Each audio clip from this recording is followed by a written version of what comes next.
Before the Olympians established their glorious reign, before mankind was even formed from clay, there was a dark age where giants walked, roared, and shook the earth. And among those giants, there was only one who was called the King of the Gigantes, Porphyrion. Not a titan, not a monster.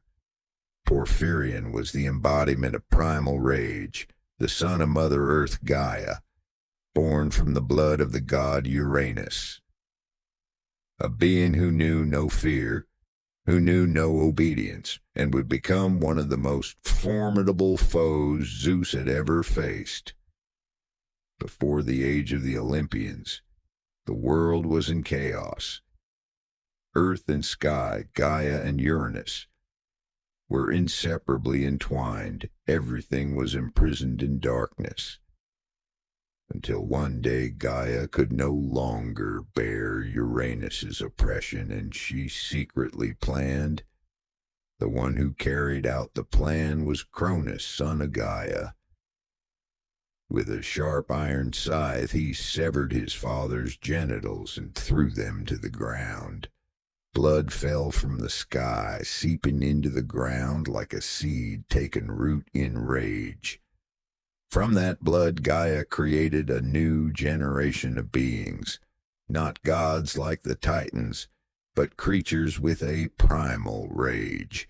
They were called Gigantes, giants, children of Mother Earth and the blood of heaven.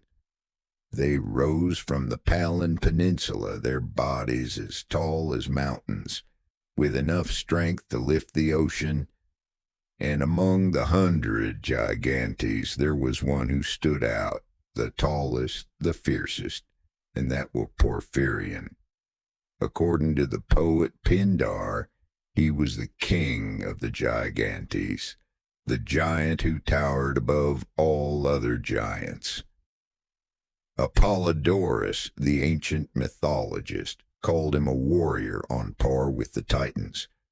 He was not only huge, not only powerful, but the living embodiment of Gaia's hatred for the gods of Olympus.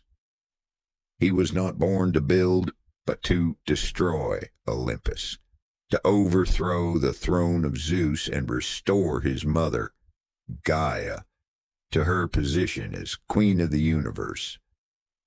Porphyrion does not wear the head of a beast like some other Gigantes, but his human form makes him all the more terrifying, for he is a twisted copy of humanity, born of rage and fueled by the desire for destruction. He is the fire that Gaia ignited to burn down the divine world, and that was just the beginning. A new order had just been established after the victory of the Olympians over the Titans, when another nightmare arose from the depths of the earth. Gaia, Mother Earth, grieving over the imprisonment of her Titan children in the depths of Tartarus, grew angry and called for a new vengeance. She awakened her giant children, the Gigantes, and chief among them the most fearsome of them all, Porphyrion. They climbed the highest mountains, hurling rocks at the sky, destroying the boundary between earth and gods. Porphyrion, with his unrivaled strength, lifted the island of Thasos and hurled it at the gods. Blood spilled, the sky tilted, the earth shook. The war between the gods and the Gigantes, called the Gigantomachy, became one of the most legendary battles in Greek mythology. But unlike the Titanomachy, this time the gods were faced with a terrifying prophecy. No god can kill the Gigantes by himself. Only by uniting with a mortal can victory be achieved. And that mortal was Heracles, the son of Zeus and a mortal woman, a man who possessed both divine power and human nature.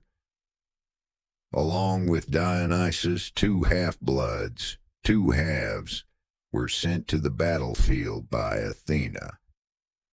During the battle, Zeus deceived Porphyrion, causing him to be attracted to the goddess Hera.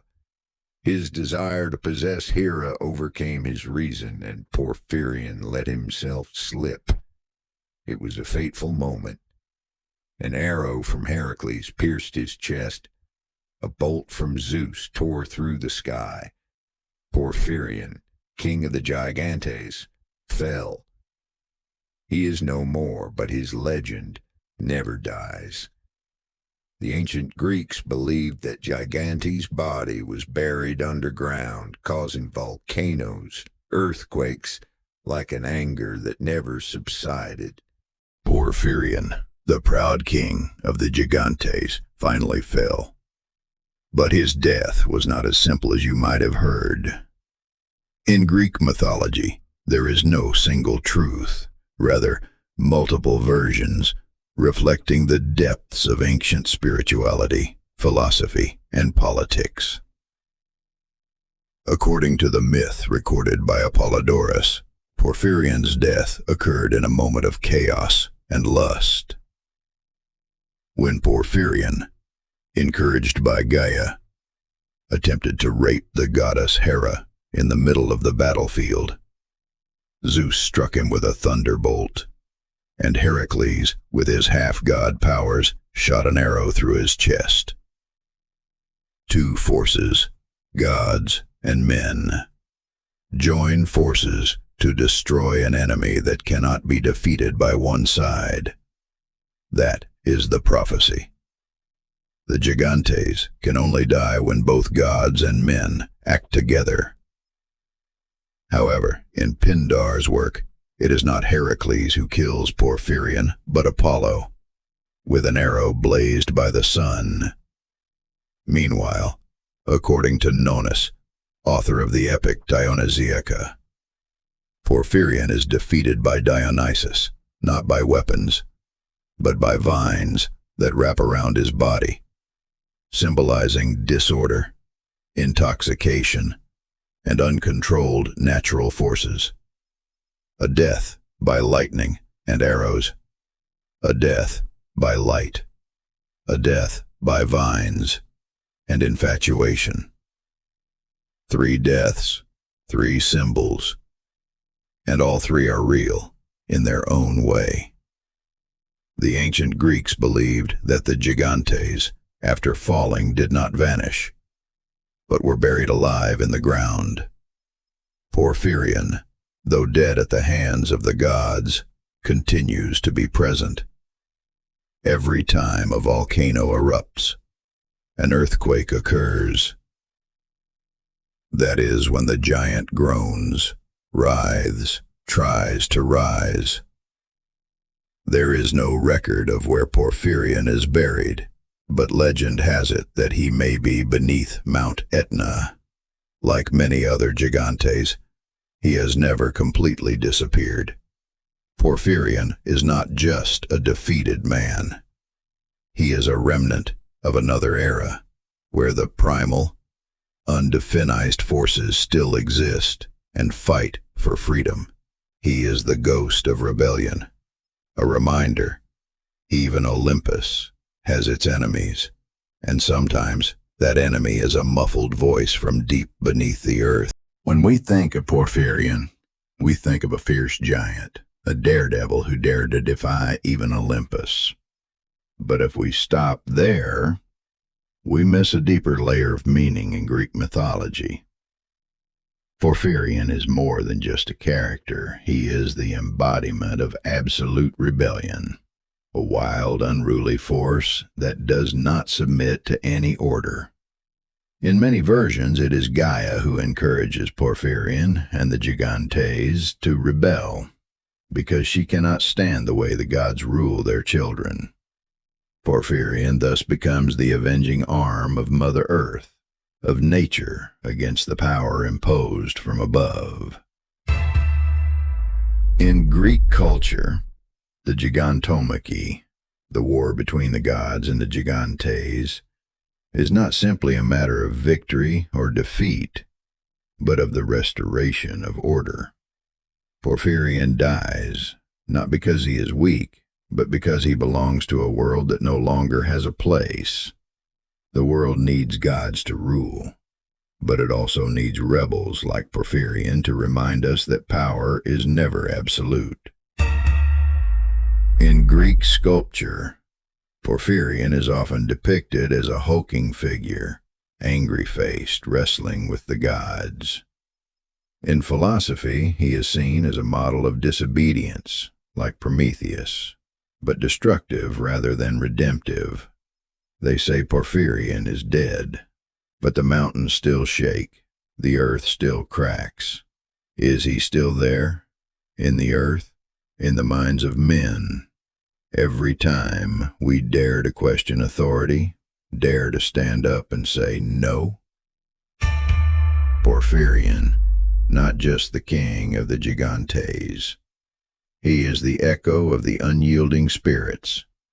If you were a mortal in the age of mythology, whose side would you be on? The gods on Mount Olympus, or the rebellious Gigantes underground? If you find myths like this touching, don't forget to leave a like. It's your way of saying, keep going. Share your thoughts in the comments. What did you think of Porphyrion?